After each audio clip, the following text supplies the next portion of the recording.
Book 5 A Disciple and the Golden Rule, Miscellaneous.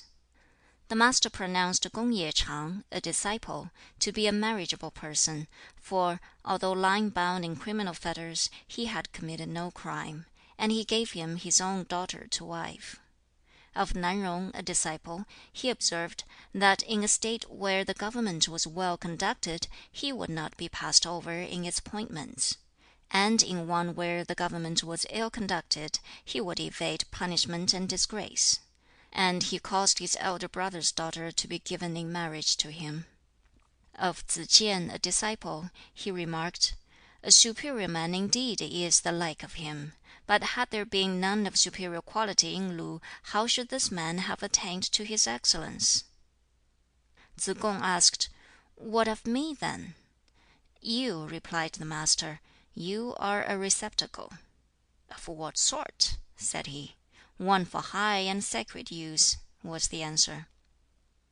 Some one having observed of Yen Yung that he was good natured towards others, but that he lacked the gift of ready speech, the Master said, "What need of that gift?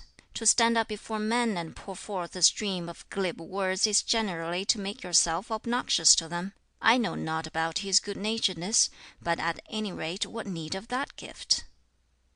When the Master proposed that Ch'i Tiao Khai should enter the government service, the latter replied, "I can scarcely credit it." The Master was gratified. "Good principles are making no progress," once exclaimed the Master. "If I were to take a raft and drift about on the sea, would Tsz lu, I wonder, be my follower there?"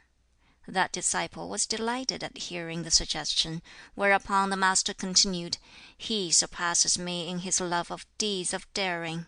But he does not in the least grasp the pith of my remark." In reply to a question put to him by Mang Wu respecting Tsz lu, as to whether he might be called good natured towards others, the Master said, "I cannot tell." But, on the question being put again, he answered, "Well, in an important state he might be entrusted with the management of the military levies, but I cannot answer for his good nature." "What say you then of Yen Yu?" As for Yen, he replied, "In a city of 1,000 families, or in a secondary fief, he might be charged with the governorship, but I cannot answer for his good naturedness."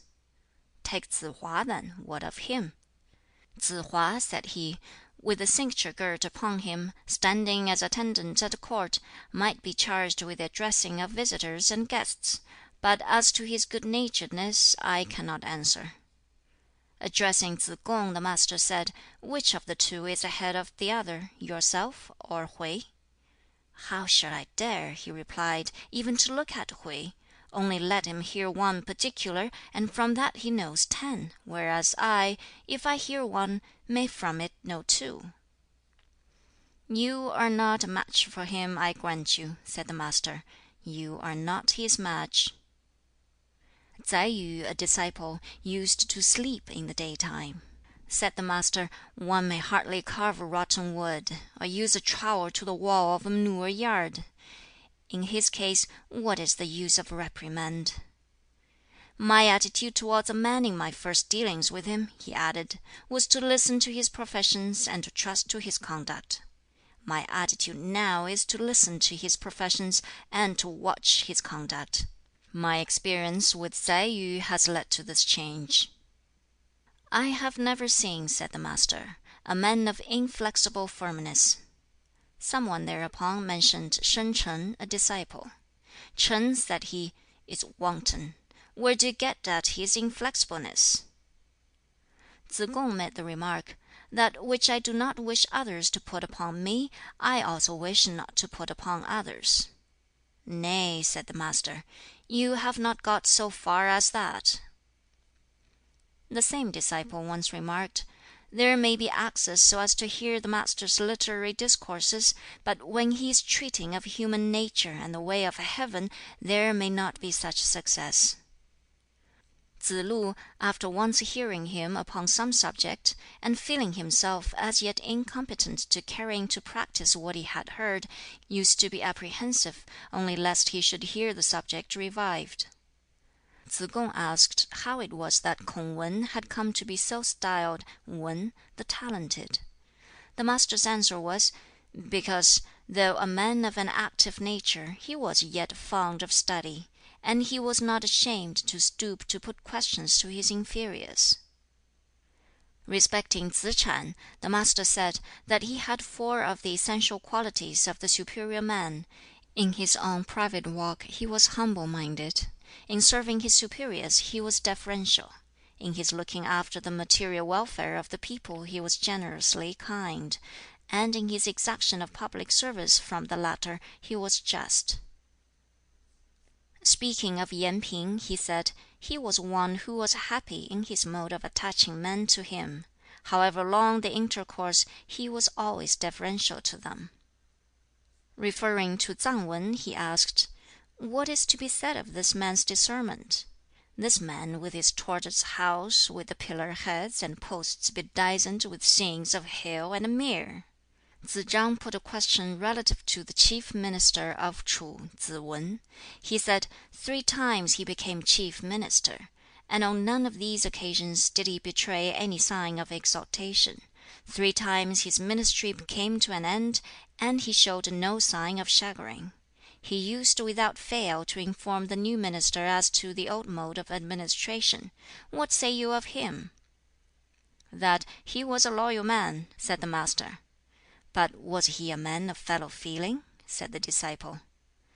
"Of that I am not sure," he answered. "How am I to get at that?" The disciple went on to say, "After the assassination of the Prince of Ch'i by the officer Cui, the latter's fellow official Cheng Wen, who had 60 teams of horses, gave up all and turned his back upon him. On coming to another state, he observed, 'There are here characters somewhat like that of our minister Cui,' and he turned his back upon them. Proceeding to a certain other state, he had occasion to make the same remark, and left. What say you of him?" "That he was a pure-minded man," answered the Master. "But was he a man of fellow feeling?" urged the disciple. "Of that I am not sure," he replied. "How am I to get at that?" Chi Wan was one who thought 3 times over a thing before he acted. The Master hearing this of him, observed, "Twice would have been enough." Of Ning Wu the Master said that when matters went well in the state he used to have his wits about him, but when they went wrong he lost them. His intelligence might be equalled, but not his witlessness.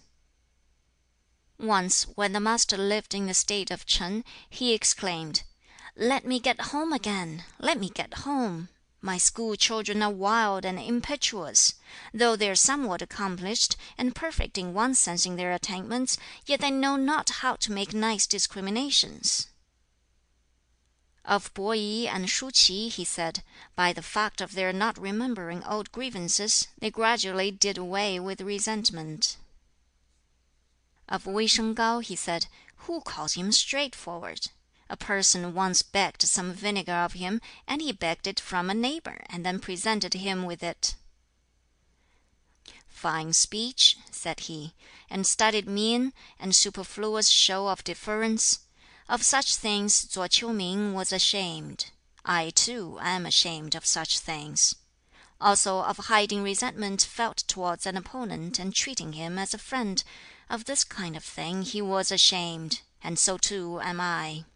Attended once by the 2 disciples Yen Yuan and Tsz lu, he said, "Come now, why not tell me, each of you, what in your hearts you are really after?" "I should like," said Tsz lu, "for myself and my friends and associates, carriages and horses, and to be clad in light furs, nor would I mind much if they should become the worse for wear." "And I should like," said Yen Yuan, "to live without boasting of my abilities, and without display of meritorious deeds." Tsz lu then said, "I should like, sir, to hear what your heart is set upon." The Master replied, "It is this: in regard to old people, to give them quiet and comfort; in regard to friends and associates, to be faithful to them; in regard to the young, to treat them with fostering affection and kindness." On one occasion the Master exclaimed, "Ah, 'tis hopeless! I have not yet seen the man who can see his errors, so as inwardly to accuse himself." "In a small cluster of houses there may well be," said he, "some whose integrity and sincerity may compare with mine, but I yield to none in point of love of learning." [Footnote 10: An important state. Literally, a state of 1,000 war chariots.] [Footnote 11: A secondary fief. Literally, a house of 100 war chariots.] [Footnote 12: Tsz ch'an. A great statesman of Confucius' time.] [Footnote 13: "School children" is a familiar way of speaking of his disciples in their hearing.